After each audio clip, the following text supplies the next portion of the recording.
Everything changed out of the blue on the day when, instead of worldwide warming, there was an ice age. In just a few days, the whole human civilization was solidified in ice.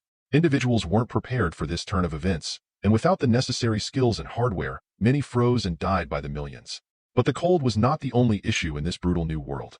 Conventional resources became the most prized treasures for which survivors were willing to risk their lives. 28 weeks after the start of this frigid apocalypse, our hero was walking through this frozen landscape, looking unperturbed. As he looked around, he noticed that it seemed like this place had not yet been explored. Here, he hoped to find food and fuel, which had become extremely valuable to the remaining survivors. The cities were buried beneath the ice, and the ice seemed thick enough to walk on. At least, that's what it seemed to him at first glance.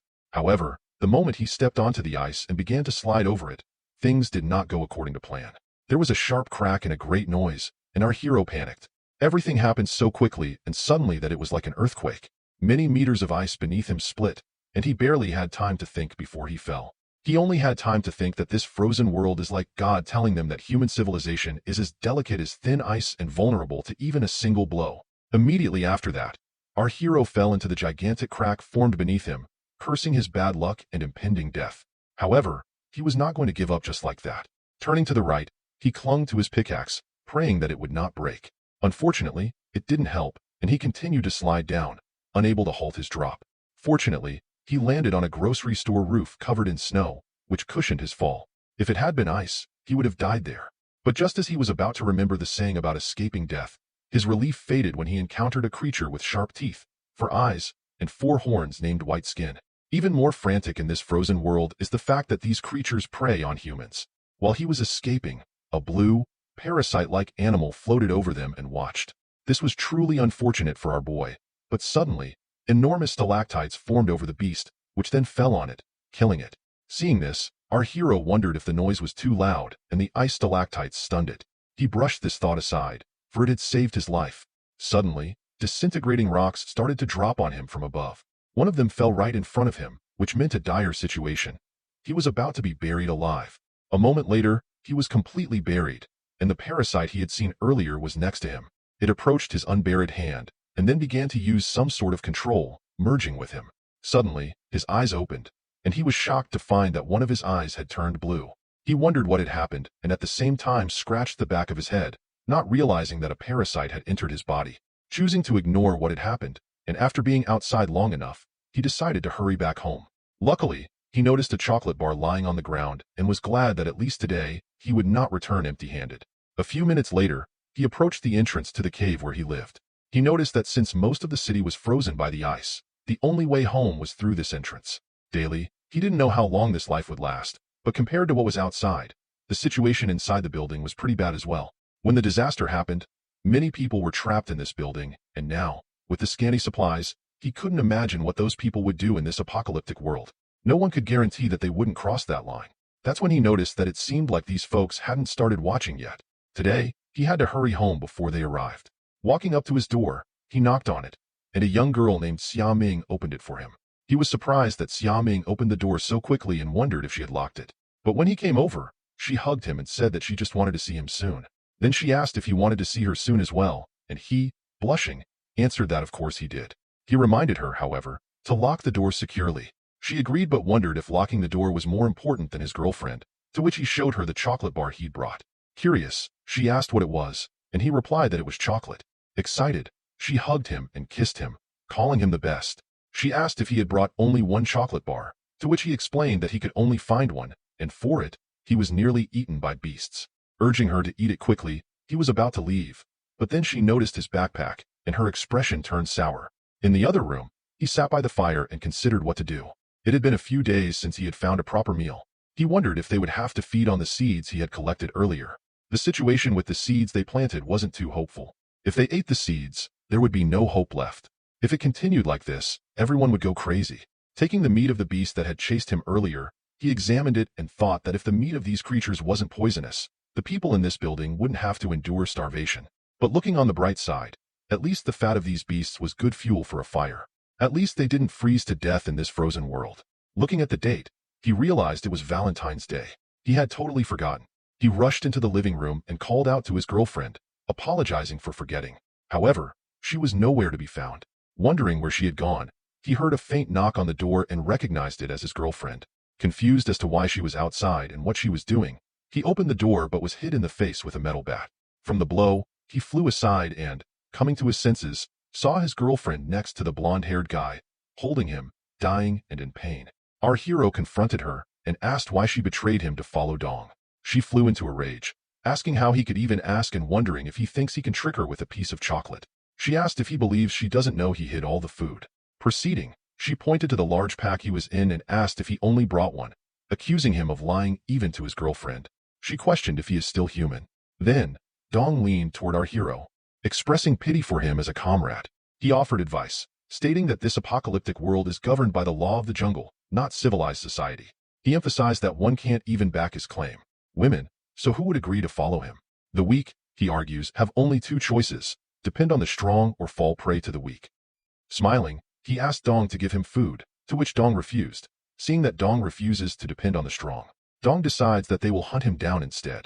When Moment asks what they're going to do, Dong breaks his leg with a golf club and then callously wounds him in the face and arm. Dong and his pack continue to wound him until he is unrecognizable. One of the group members informs Dong that after searching the whole house, all they found was rotten millet. Dong suggests using the weaklings for food and instructs his companion to bring a knife to cut it up. In his fading mind, Moment considers that this is the kind of conclusion he would least like to see. If there is another life, he would like to survive it. Suddenly, he finds himself in a totally different place. Opening his eyes, he jumps up in horror and wonders what is going on. Realizing that he is unharmed despite being dead, he finds himself 24 hours before the global ice age starts. The protests and rulers' stop were still ongoing, and the Metropolitan Police Department deployed large numbers of police officers to maintain order. Meanwhile, Manhattan's elite indulged in their exclusive parties, and Brooklyn gangs made deals on the darkest streets. The whole city remained in chaos, obliviousness of the looming calamity, but for one man, our hero, all of a sudden, an aurora showed up in the sky, drawing in everyone's consideration, and everybody surged to take pictures. Be that as it may, Moment knew that this was the herald of the Ice Age. At this minute, somebody called him, and he recognized the caller as Xiaoming, recalling her disdainful comments of approximately being a powerless lady who may as it were depend on the solid. He got to be irate, blinded by his hate for her wrong appearance. He chosen to conclusion it, replying the phone. She asked if he was still working additional time and commented on the lovely aurora. She at that point brazenly inquired for cash, expressing that her credit card was maxed out. Instead of making a difference he chosen it was time to conclusion the relationship. He educated her that they had to break up and told her not to contact him once more. Stunned, she requested in clarification of what was going on and whether he was genuine, but he remained silent and erased her contacts from his phone. Given a moment chance, he chosen that ladies like her who seemed bring him hurt would solidify to passing in the looming ice age. He caught on the earnestness of this plausibility and promised to get ready perseveringly. In his past life? No, he adjusted himself. In his past cycle, he had fizzled. Over the following 24 hours until the ice age, the temperature would continuously drop to solidifying point. As of this point, there are less than 28 hours until the world solidifies over. At first, an apparently adequate sum of time. As the temperature drops, individuals realize the seriousness of the issue, and as of now unsteady society will plummet into more chaos. This clears out as it were 1 hour to accumulate supplies aside from fundamental necessities like nourishment and water. In the developing chaos, they too require security in the shape of weapons. All of a sudden, he is seized by 2 police officers regarding him suspicious for meandering the road so late. One of the officers gets out of his car and orders Moment to stand still, indicating a weapon at him, whereas the other officer reports a suspicious burglar on 4th Road. Moment realizes they mixed up him for the thief. Given the later limitations in the neighborhood, raising his hands, Moment clarifies that he as it were has a cell phone in his hand. Baffled, he deep down chastens, realizing he has no time for sit-still chatter with these officers. The fledgling officer, educating by his prevalent, approaches cautiously, anxious. He requests to see in Mo's sack. Moment complies, shows his possessions, and clarifies that he is a customary laborer heading domestic. In any case, the disturbed officer, grasped by uneasiness, botches the blameless protest for a weapon and shoots Moment. In this critical circumstance, with a moment chance at life slipping absent, Moment chooses he needs to live. Abruptly, his eye colored blue by the parasite is actuated, and a blue air encompasses him. Confused, he inquires himself what is happening. He can presently clearly see bullets, and time moderates down. In the middle of the chaos, Moment oversees to avoid the to begin with bullet and realizes it's not a dream when an officer fires a few shots in his course, appearing in nearly easy beauty. Moment avoids the bullets with a basic step, not needing to squander time managing with uninformed individuals. All of a sudden, something mystifying happens. The bullets solidify in midair at a surprising speed. Moment approaches the apprentice officer and conveys a capable blow, victimizing him of his faculties. The blow is so effective that the officer's eye flies out and he flies in reverse, and the senior officer turns and sees his colleague misshaped and likely dead. In a freeze, he falls on his ass, requesting answers as to what happened to the fledgling, appearing both quality and instability. Moment finds himself encompassed by frosty air with a threatening gaze.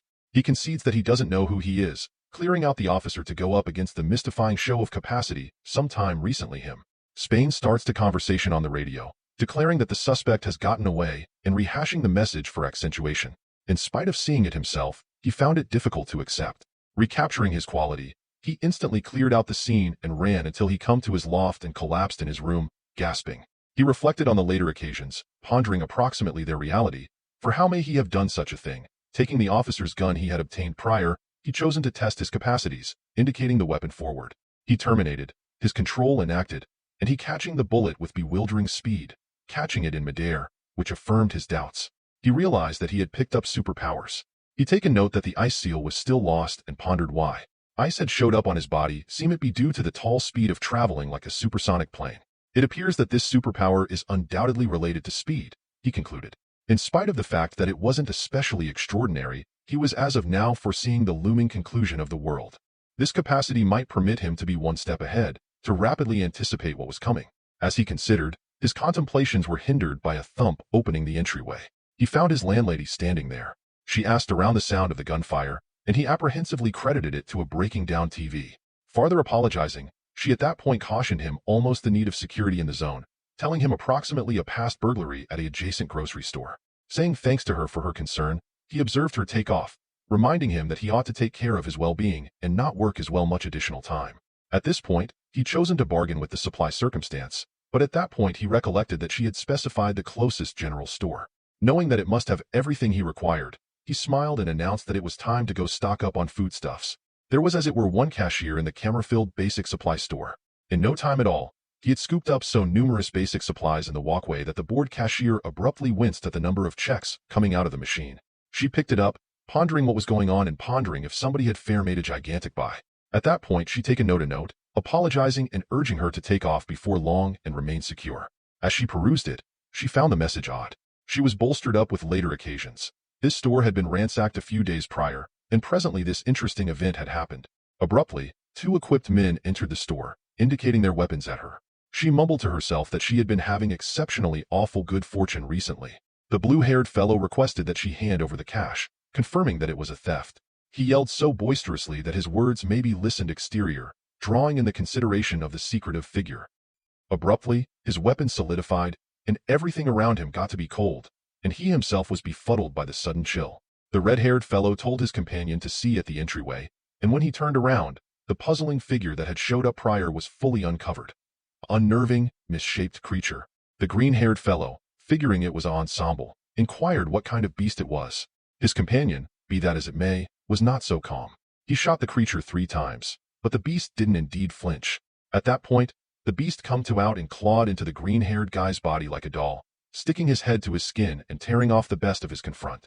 A young lady covering up adjacent, instead of running absent, begun taking pictures of the beast eating the fellow and posted them on TikTok. A few watchers, upon seeing the photographs, were stunned and pondered if the youthful individuals enjoyed it. The fellow, another to them, said that TikTok has ended up exceptionally prevalent of late. All of a sudden, a ruddy message showed up on his phone, and he didn't promptly realize what it was for a minute. They realized that it appeared to be a crisis message from the government. At that point the city alert rang, and the fat man taken note that it looked like something genuine had happened. The flag inquired the town's individuals to be cautious and reported itself as the Office of Country Security and Coordinations. Upon hearing this, Moment realized that it had as of now begun. For obscure reasons, the city was encountering a cold snap. The alert encouraged the citizens to near their entryways and windows, remain warm,